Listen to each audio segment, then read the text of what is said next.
Hello and welcome to another episode of Showverse. I'm your host, Noah Pfister, and today I have a very special guest with me. I have the writer and director of the upcoming film Resentment. I have another Noah Millman. That's the correct way to pronounce it, right? Millman?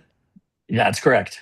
Ah, and your Thank you for film. having me. Oh, of course. Glad to have you on. And your film is actually very interesting. It's called Resentment, and it deals with three characters, Trish, Coleman, and David, and a night at the bar that could fundamentally change their entire lives. Now, there are a little bit of spoilers that we'll get into, but nothing too, you know, too groundbreaking or shattering.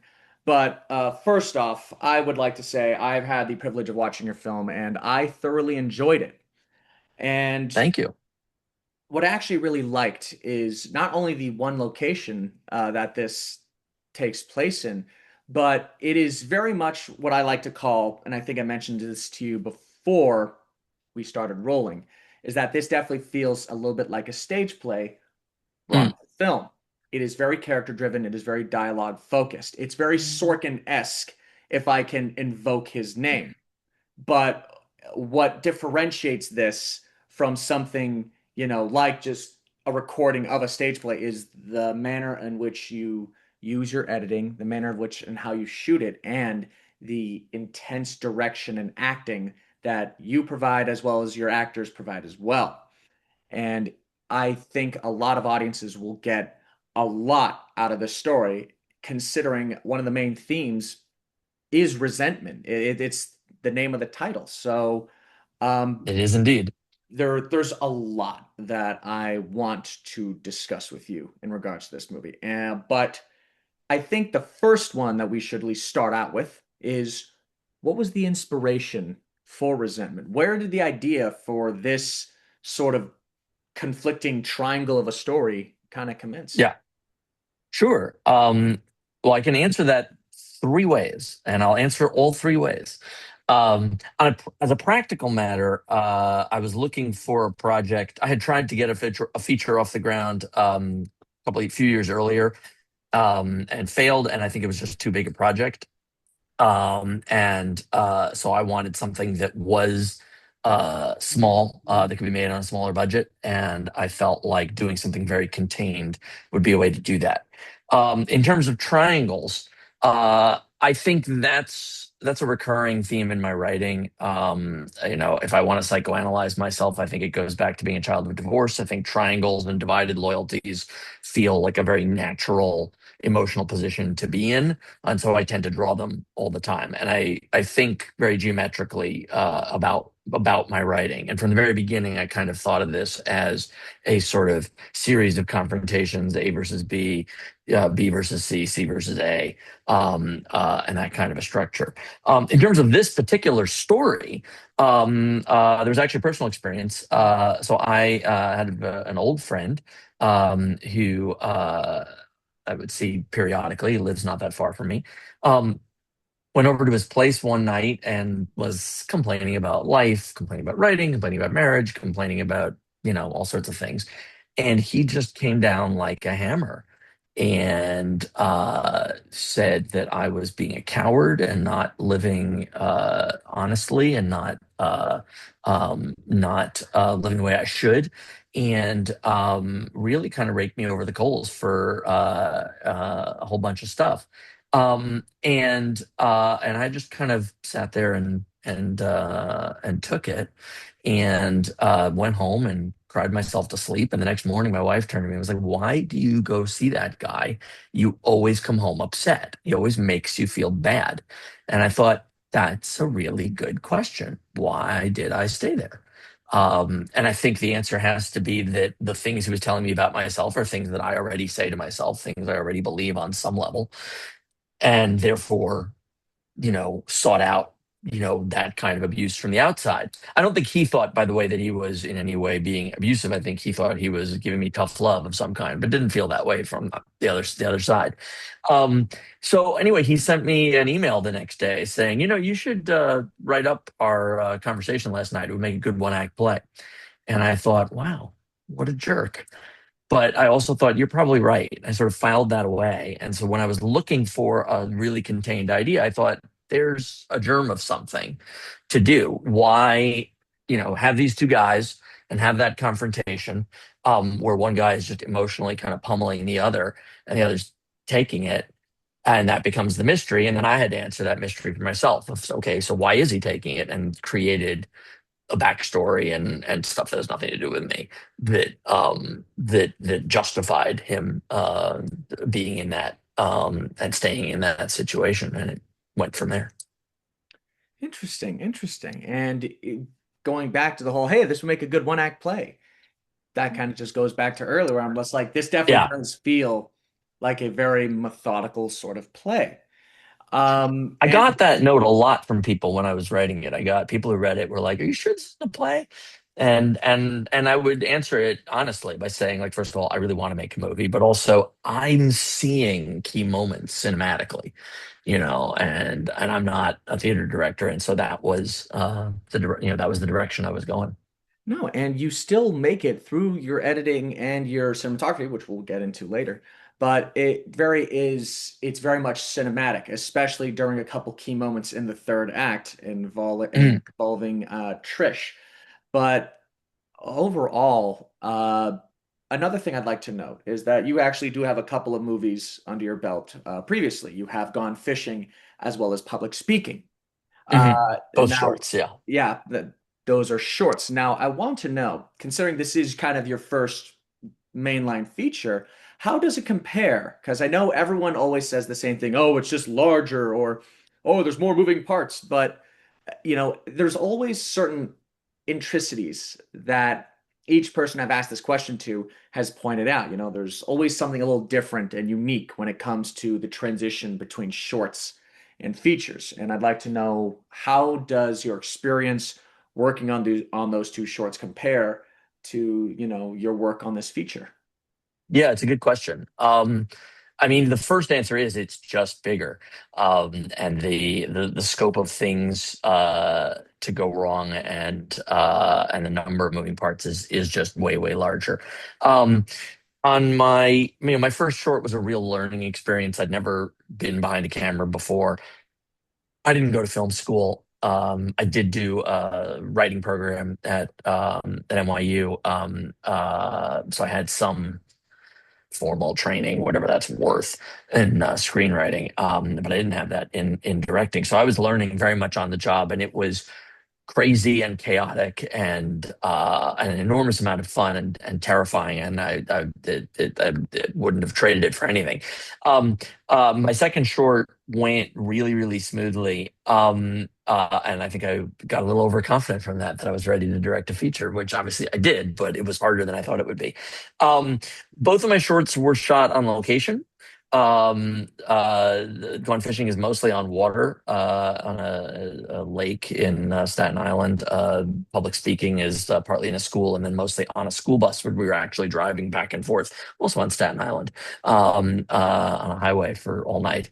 Um, this was shot on a set, and that was my first experience of that, which has its own sort of intricacies. You have a lot more control, but also if you don't put it there, it's not there. So you have a lot more decisions to make about creating the world because the world isn't given to you. You have to come up with all of it.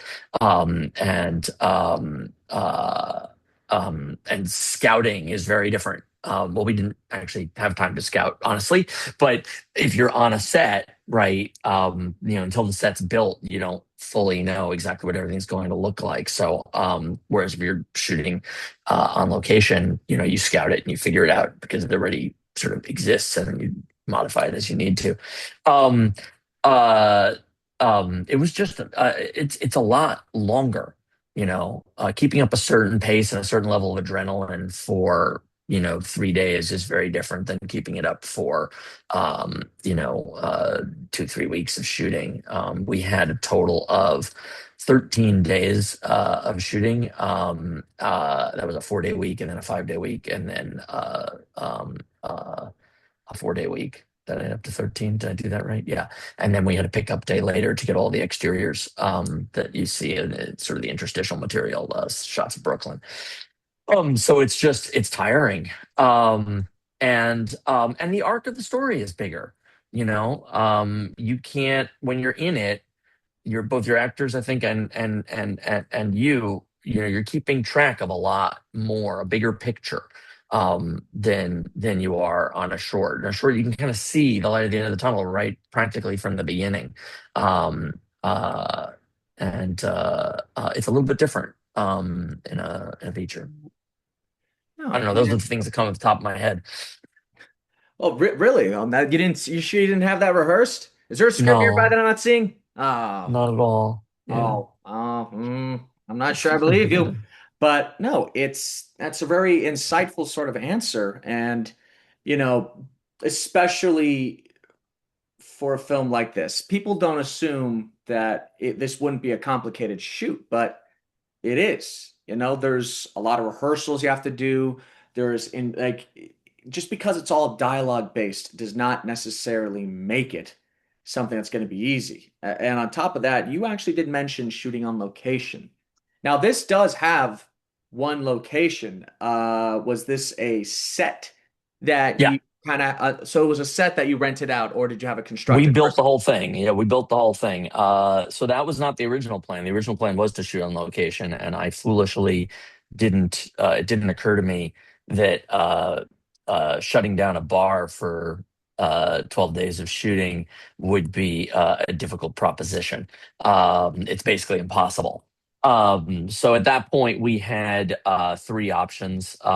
We could try to shoot in the off hours in a bar, and we sort of investigated that, and we found some places that would be willing to let us do that for a fee. But it would have added so many days to the shoot because we would have had to load in and wrap out every day, and we'd have a long time of dealing with continuity, resetting everything because the bar would be working and everything would have been moved around. It wouldn't have been economical to do that. There are a lot of shots that we wouldn't have been able to do if we shot on location, but those we built the shot list once we knew we were going to be building a set. So things like, we can remove the mirror and shoot from behind it. We can remove a wall and shoot from behind that, where that used to be. The whole visual language of the film would have been impossible if we were shooting on location. We did look at one. I found we looked at the possibility of doing a bar that was shooting in a bar that had shut down recently. We couldn't find anything ideal. I did find a bar that had shut down years previously and turned into a movie set, kept as a bar, and it was perfect in a lot of ways. And the owner was actually an indie film director, and I reached out to him to say, "Hey, do a fellow filmmaker a solid," and he said, "Yeah, how many days do you need it for?" And I said 12, and he said, "Oh, no, I'm sorry. I can get paid $20,000 a day by HBO. If I have an empty day or two in my schedule, I'll be happy to give it to you for, a much lower fee, but I can't take it off the market for that long." So that left building a set, and there were a lot of advantages to doing that, but it had its own challenges. Among other things, we lost the studio that we were supposed to shoot in not long before the shoot was going to begin, and then so we wound up starting the build a little late, and then some things went wrong with the build, and so our whole schedule kind of got screwed with by the fact that we were building a set. I think the set came out fantastic. I think my production designer did an amazing job, but it was nerve-wracking for him more than anybody else. No, and I recently I kind of went down a whole rabbit hole of, cinematography and art direction and how those kind of mesh into one. I mean, we saw we saw that same methodical aspects with films like Blade Runner 2049 and Hmm. Batman, where the DP as well as the entire art team work together to create something that's cohesive in terms of the visual look. And on top of that, I'd like to actually take a second to draw praise to both your cam team and your art team, cinematographer Valentina Caniglia, uh, as well as your production designer Daniel Protsky and your art director Vaughn Cummings, who I'm sure you all work together, simultaneously to make sure that the look and feel of Resentment felt as cohesive as humanly possible. Oh, absolutely. One of the things I really appreciate from both Valentina and Daniel is that they gave me a lot of time beforehand to really kind of talk through all of this stuff. Daniel and I would meet over and over and over again to talk about the design, figure out what the shots were that I thought I wanted so we could build a bar that would make it possible to get those shots.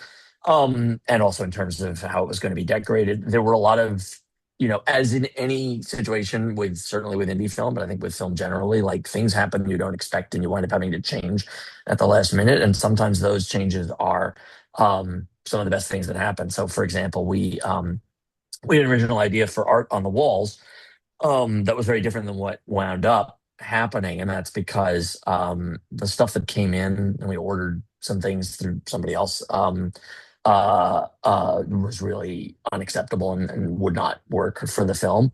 And so we shifted gears at the last minute to let's do these black and white vintage burlesque photos.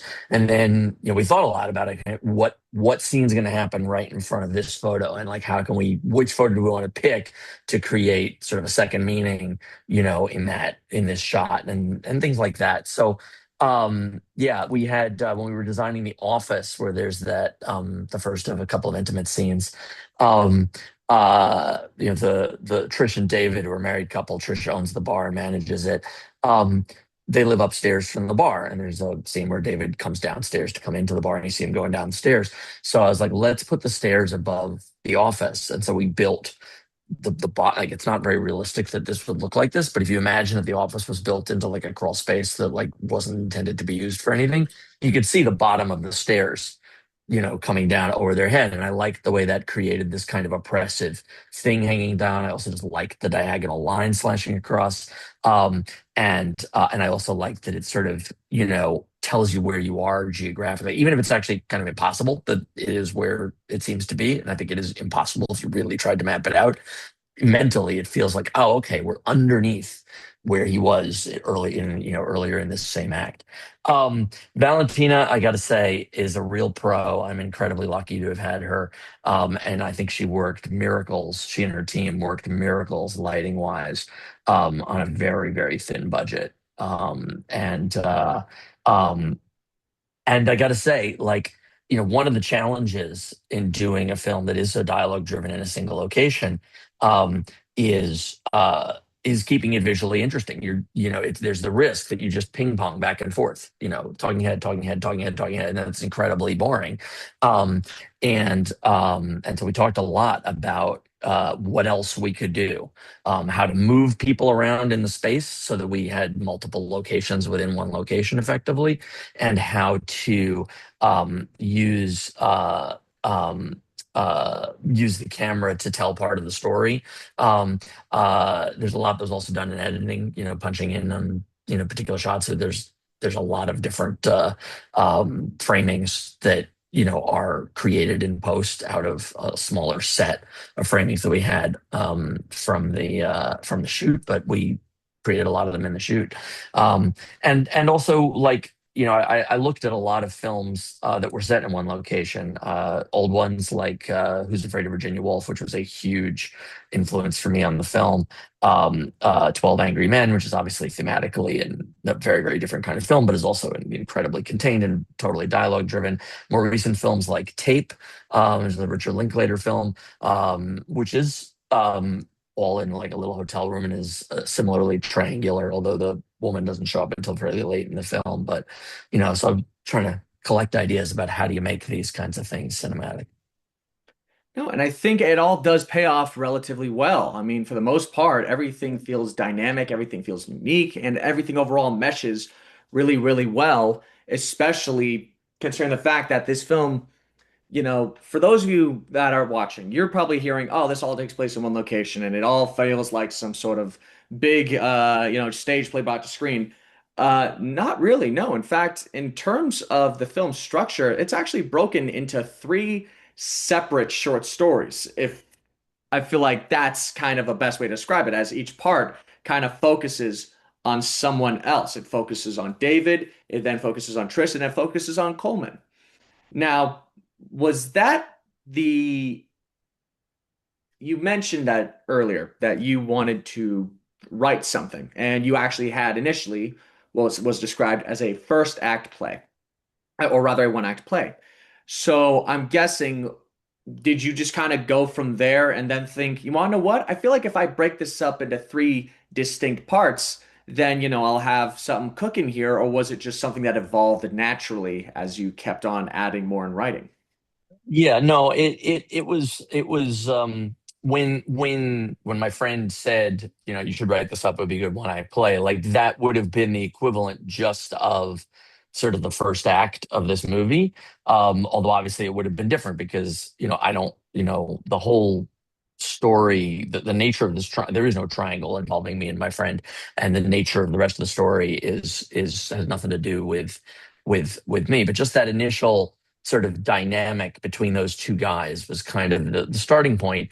And then when I thought about sort of like, okay, well, what do I do to justify why he's here? I created the sort of the three character story, and then it felt correct to me that it's like, okay, it's really gonna be kind of three pairings, excuse me. So it'll be David versus Coleman in Act One, and then it'll be Trish versus David in Act Two, and then it'll be Coleman versus Trish in Act Three, and in some sense, in each act, there's sort of an aggressor there's like a more aggressive and a more defensive party in each act, and it shifts who it is.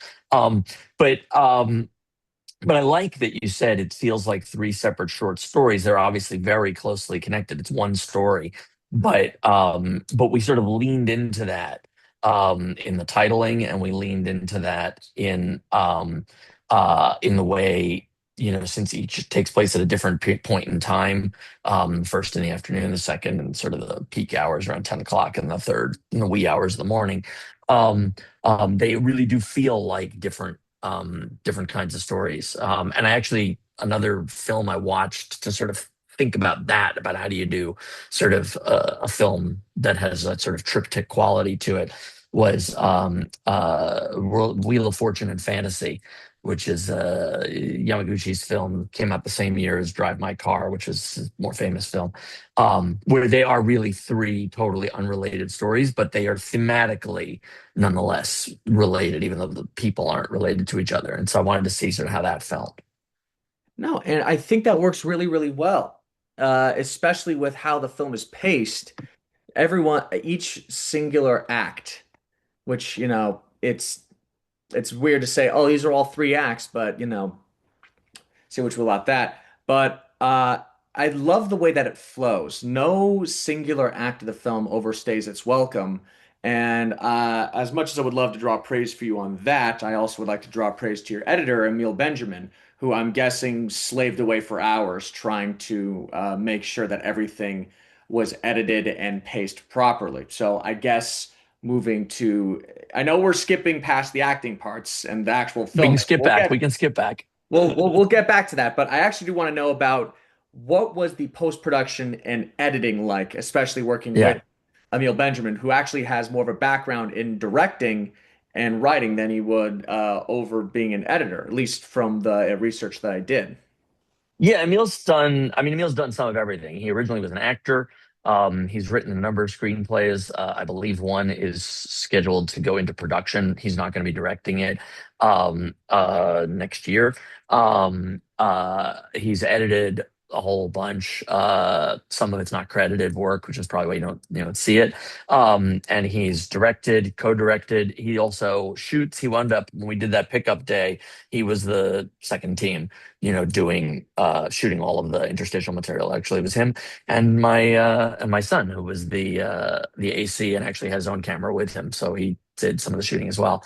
Um, uh, Emil was absolutely invaluable. I can't imagine the film without him, to be perfectly honest. Um, uh, I won't go into it a lot, but there were some technical problems just related to the software. Something had gone wrong with the formatting of the footage, and it required a lot of work on Emil's part to kind of dig out from under it and restore it to what it was supposed to be.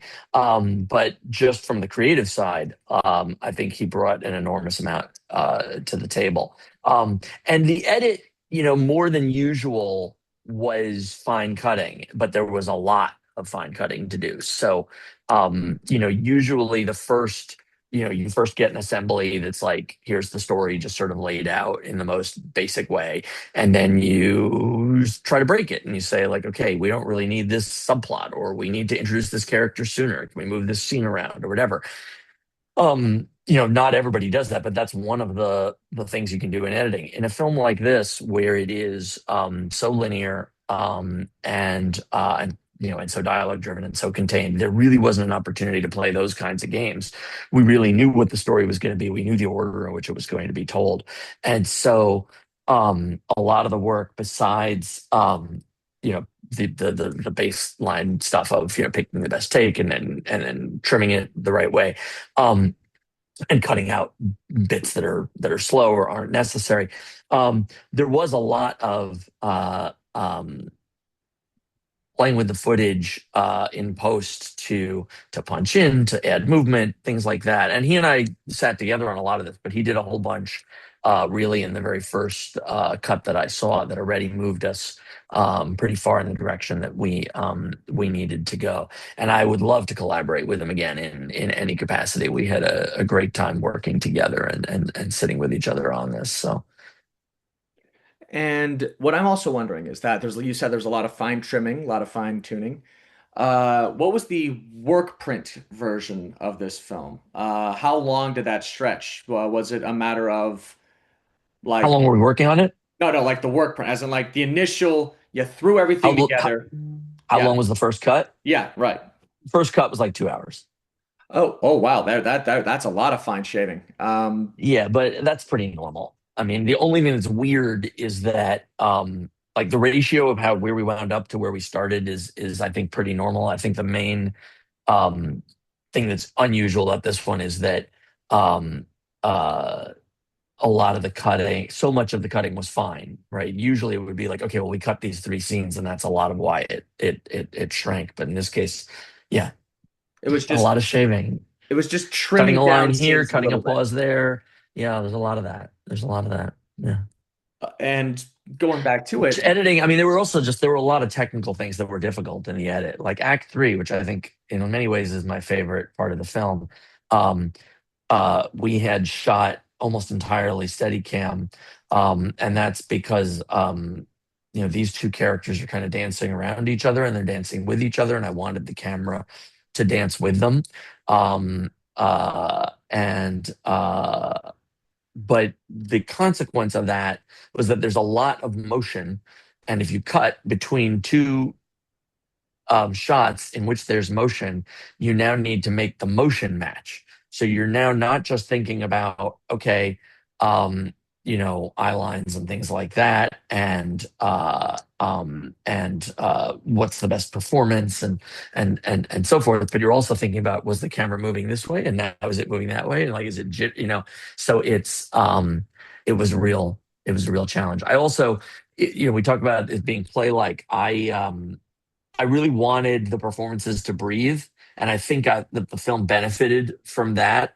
So the takes we did tended to be very long. With the Steadicam, they were shorter because you just can't hold a Steadicam for that long. But some of the earlier acts, in particular, the takes were quite long because I wanted a whole piece of the conversation to play out in a more natural, play-like way. That did mean that for Emil, he's searching through, a 5-minute take for, the best line reading of this line. It was He did not love me for that. no, and trust me, for a director who's usually very detail oriented, who's very intrinsic when it comes to, sorry, not intrinsic, intricate when it comes to, how, you want your final cut to be. I can only imagine, trust me, I have done the same thing on some of my other shorts that I've done. Uh, but I guess finally, to wrap up the whole editing part of this, were there any like large things you had to cut where, I mean, you said it was a lot of fine shaving with very Yeah, little chop and chop and chop and chop, but yeah, were there any actual things that you actually did have to go, fuck, this is not fitting right. This doesn't work. yeah. Let's get it. Let's get that out of here. Yeah, I mean, there are chunks of conversation that are cut because they proved not to be necessary. There were other pieces of conversation I regret losing, but they needed to go because they weren't, even though I felt like they were emotionally strong and added something, they weren't right for the pacing of it, or, the footage just didn't sort of work quite right, but not too much of that. We only really cut that I can think of two actual scenes, but that I think was a really good choice. Um, in the original draft, we planned for there to be footage of Brooklyn outside, to sort of break up the film and sort of place it geographically. But then we didn't have time during the shoot to get that. And I wrote a couple of scenes that were flashbacks to a Zoom conversation during the pandemic between these three characters. And we wound up shooting that. And that scene, I don't think ever really worked. I don't think it was necessary, but I also just don't think it worked in its own terms. And when we had the opportunity to do a pickup day with Emil and with my son and get that footage, we were like, okay, well, we can cut that because we have what we originally wanted. But other than that, I can't think of anything that was. I mean, there aren't that many scenes in the movie. It is play like that way thing. You have a 20-minute scene, and you can't cut that. That's No, of basically course an not. act. Of course not. But no, hey, that's at least good that there were not a lot of like large cuts or changes that were made. Essentially, it was just, as you mentioned before, and hopefully this is the last time I have to say it, it was just a lot of fine Yeah. shaving. But going back a little bit to the actual shooting process, um, uh, a lot of these characters require very specific actors, whether that be for Mm. Trish, whether that be for David, whether that be for Coleman. So, what was the casting like for those three roles? The cliche is really true in my case, which is that, once you have your cast and you've shot the film, you kind of can't imagine anybody else in it. Um, I'm thrilled that we wound up with all three of them. The casting process was a long one, or it felt long to me. We had a number of false starts. People who literally said, "Yes, I'm doing the movie," and then changed their mind and backed out. But everyone we wound up with, so in in um, in both Coleman, in both Lawrence and Patch's case, they were, people I was thinking about from, we had a casting director and we talked about various ideas, and like those always seemed like really good ideas to me. And I can talk about why, but it's a gestalt, to a real sense. But I mean, for Lawrence, a big part of it is that I think it's important. Well, he's a great actor, just start there. But it's really important, I think, that Coleman um be played by somebody who the audience naturally is drawn to. And I think Lawrence has that quality. I think it's possible for there are a number of reasons an audience might turn against Coleman, both for things that he says and does, and for the way he allows himself to be treated by other people, by David specifically. And I think Lawrence comes with a kind of winningness to him that was really important. Um, Patch, I'd seen his work, and I just knew he was, he had David in him. Like I knew it was there. Um, and I think, I think he knocked it out of the park. Jen was a phenomenal discovery. So Jen is not somebody whose work I knew. We auditioned her, and the first she did a self tape, and she just blew me out of the water with a self tape. And I'd written Trish. The description in the script is, Trish is a woman who occupies space without apology. It was important that she be, a physical presence. I didn't have a specific body type in mind of like, I want you to, look exactly like this, but I didn't want, a sort of Ally McBeal uh, type. Uh, uh, um, and so, um, and she just blew me away in her self tape. And then we met, and she like dumped out on the table everything that had been going on in her life. Nothing related to anything that was in the story, but just like enough things that it was like, I have all this stuff I need to get out there, and this is an incredible opportunity for me to do it. And she just grabbed the part with both hands and sunk her teeth into it and never let go. I think she runs away with the picture, and I'm thrilled to have her. No, and Jen, hold on, let me take a look here. Jen Pons. Jen Pons, Trish is definitely, I think, one of the biggest standouts of resentment, but it's also one of the most vulnerable ones, as there's a couple scenes, well, not a couple, there's three, so few. There's a few scenes that ask a lot from her, not Yeah, just from the character, but from the actress as well. So this is kind of a two-parter, one that involves, what was it like to work with her during those scenes, and also did you have to use an intimacy coordinator, and what work with the intimacy? yeah, My goodness, I cannot speak. that's all right. And what the work with the intimacy coordinator was like. So choose to answer. This is one question split in two. Choose to answer whichever one you see fit first. I'll start with, so I'll try to put it all together.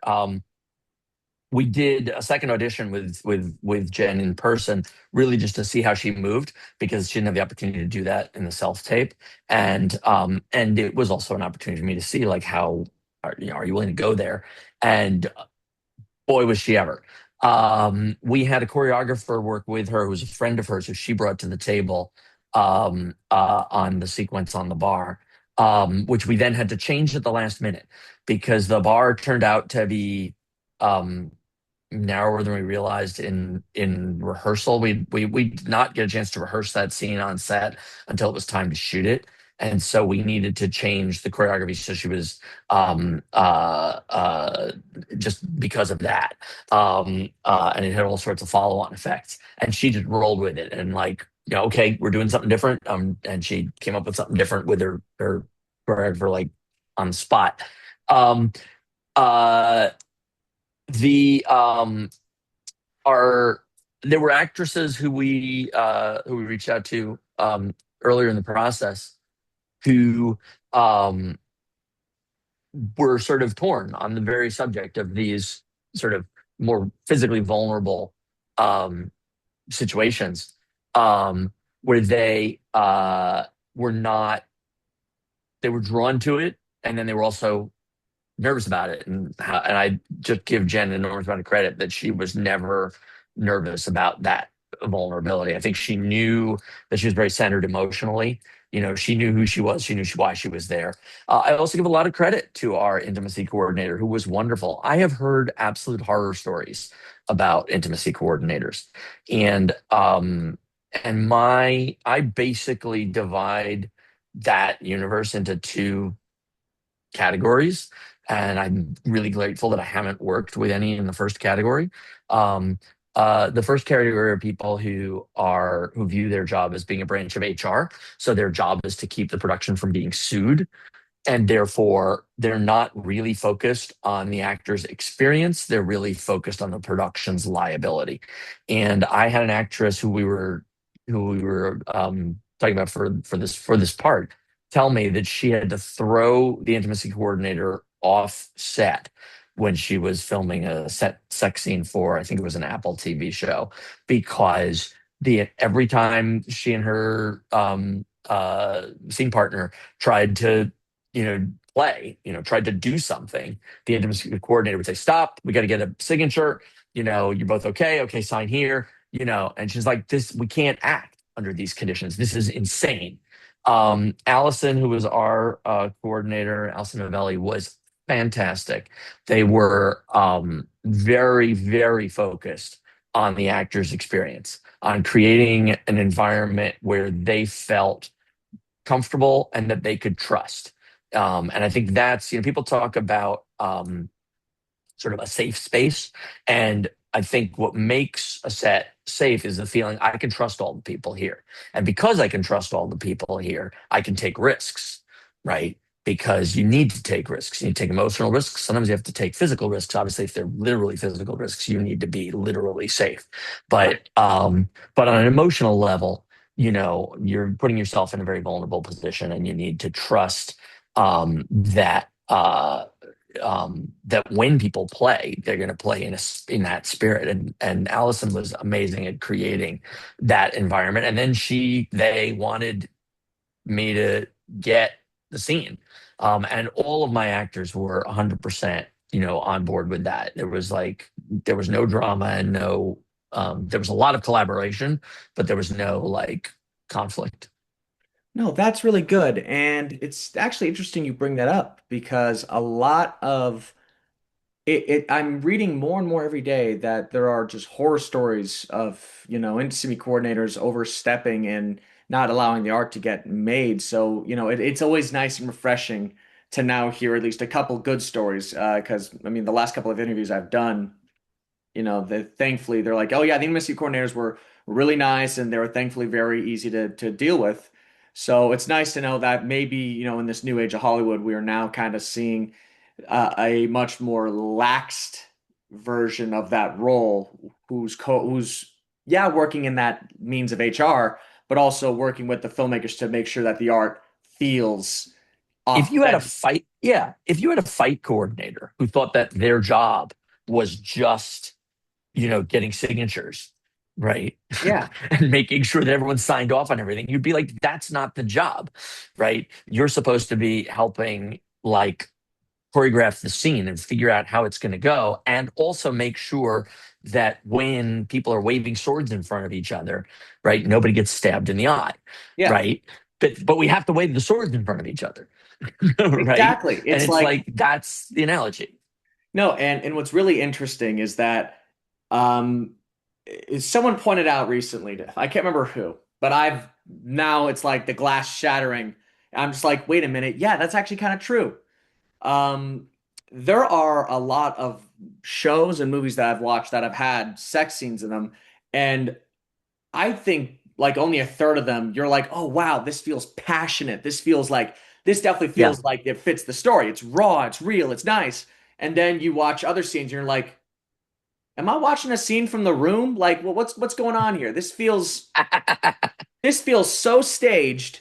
It's Yeah. it's it's like it's so distracting. And then, you look into the production of that project and then you're like, wait a minute, why is everyone praising this scene? And then you go back and you go to Reddit and you go to r/filmmaking and then you actually look into the people that worked on these projects and you're like, oh, it really was just HR. No, can't touch there. No, can't touch there. And it's like Right. what was it? I think I remember reading a story recently on Marty Supreme where Mm, Gwyneth Paltrow basically got the intimacy coordinator fired because she's like, I cannot work right. like this. Like I can't just stop and start, stop and start, stop and start. That's distracting and it takes me out of the scene. So Right. And um and and Allison, there was a point where, we were trying to do, we need to pick up a piece of one of the intimate scenes. And and Allison was like, I don't think we need to do the whole scene. And Jen actually said, no, we do. We need to do the whole scene because I'm not gonna be there. Right. We have to get there. Like there's an arc to this and I have to get there. And Allison was like, okay, let's do the whole thing, you know? And they were Allison was, and this is what I said earlier, and I want to emphasize it, focused on the actor's experience, right? yeah. Like that was how they saw their job. Their job is not to browbeat the actor into doing what I want. Their job is to focus on the actor's experience. And with me, their focus was, what is the story we're telling with this scene? Right. And that was really refreshing, because a lot of legendarily, like a lot of people, directors aren't necessarily comfortable with intimate scenes and come in with, okay, just make it look natural or, be sexier or whatever, and that's not direction, No, it's not. You can't. and so we didn't storyboard the scene, but we did. go through it beat by beat of like, okay, how are we getting from here to here? Where do we start? Where are we ending? Like any other narrative scene. What's the story we're telling here? And what are the different pieces, breaking it down into different pieces? And I think, and again, that was very collaborative. The actors were involved in that process, but it started with, Noah, what do you want? Well, this Noah. I didn't know I was a part of this, you know. I just, I wish I got my stuff in the mail. I'm so sorry. No, but film is a collaborative effort, and you need all parties involved. And ironically enough, sex is a collaborative effort as well. So it's good to Indeed, if get it's any good. exactly. It'd be kind of weird if it was just if it was one-sided. And believe me, that's never fun for anyone involved. But overall, I looking back on this entire project, whether that be through the development process, the pre-production, the actual production, and the post-production.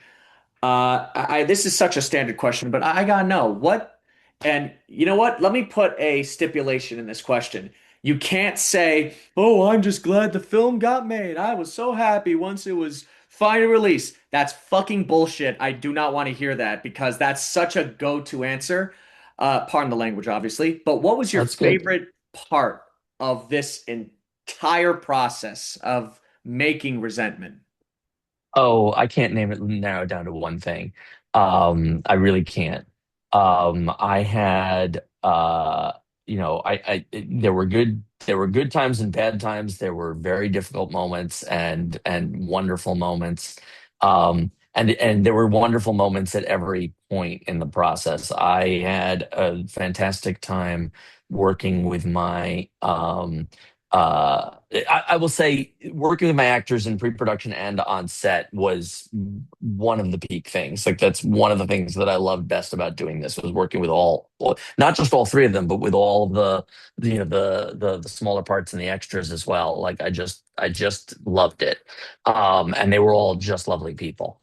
Um, I had, anytime on set that we solved a weird problem, right? I was happy. Anytime on set that like the gears were grinding, I wasn't happy. So it's not a problem that there are problems. It because the joy of it is when you solve it.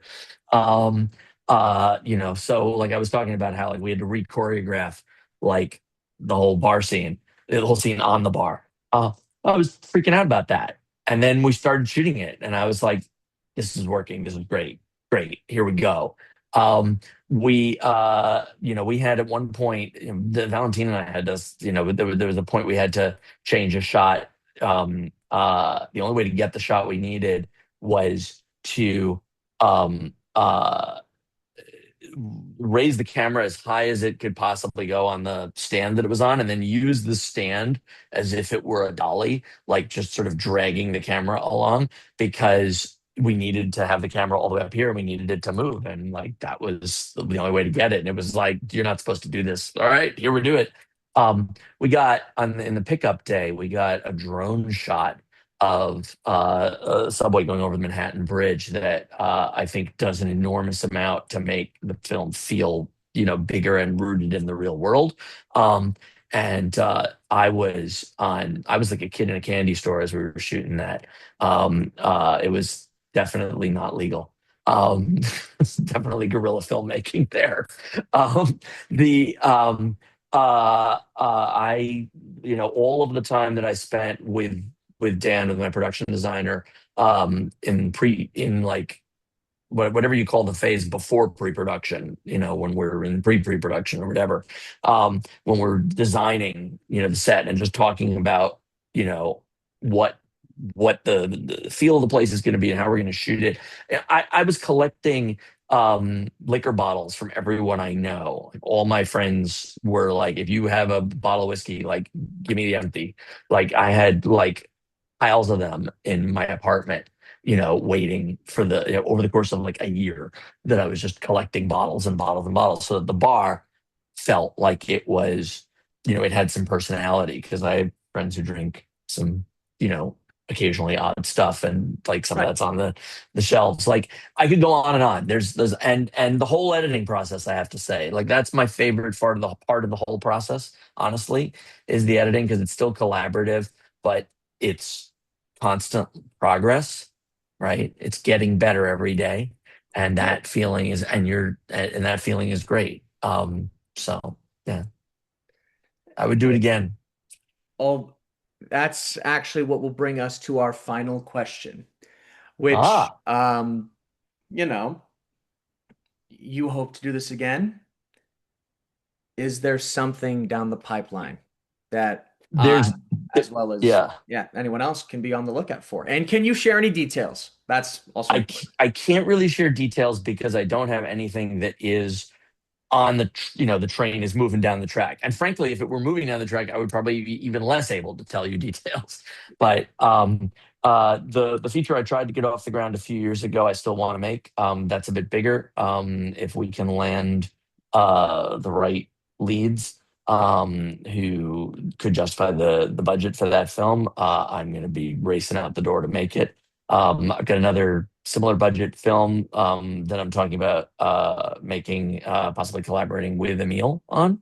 Um, I've got several other features that I wrote, which I would love to see made. They're all too big for me to contemplate directing myself. And I've got, I've got an idea file, this long, and pieces of various and sundry other script ideas. So I hope that I'll have something to talk about that is more concrete before too long. And I hope resentment makes it possible. It's not the main reason I did it. The main reason I did it was I wanted to make this movie, but it is a subsidiary reason that I hope it opens the door to doing it again. We'll see.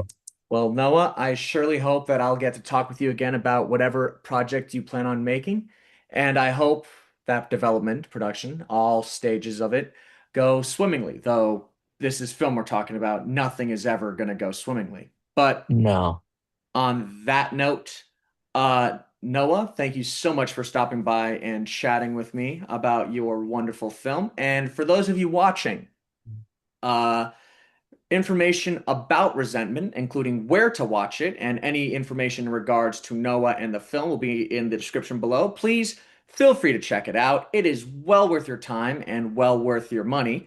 So please check it out. And if you've already seen it, please leave a comment in the comment section below and let me know what you thought about it. But other than that, Noah, thank you so much for stalking. Thank you so much for stalking by. Thank you so much for stopping by. I appreciate your time and I hope you have a wonderful rest of your day.